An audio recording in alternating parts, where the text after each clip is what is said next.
Well, elaborate security arrangements have been put in place in Nepal in view of Narendra Modi's visit. Security agencies have been working in tandem in close coordination with each other, the Indian as well as the Nepalese. The Himalayan country of Nepal has made elaborate preparations for the visit of Indian Prime Minister Narendra Modi. Security has been beefed up in Kathmandu. The government of Nepal has already provided and prepared all kinds of security measurement.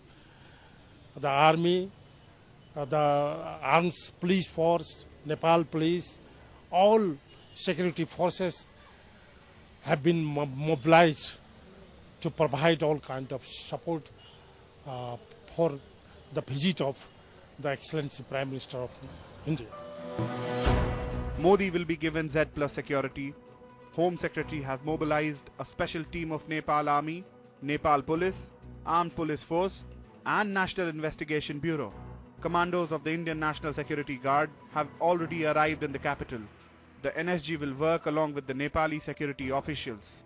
Modi's personal security guards will be the inner security circle, followed by the NSG and then the security circle of Nepal Army commandos.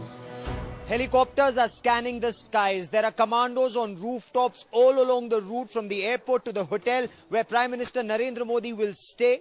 The Pashupatinath temple where he'll go. Also the parliament here. Apart from that, there is a multi-layered security cordon being put in place all along the roads. In fact, for the 2 days that the Prime Minister will be in Nepal, people have been asked to avoid unnecessary travel on the roads. There is, of course, tremendous excitement all along the streets of Kathmandu.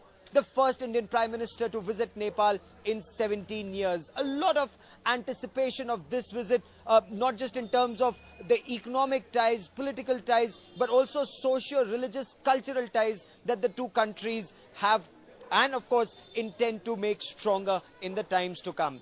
With cameraman Kirpal Singh, Gaurav Sawant in Kathmandu for Headlines Today.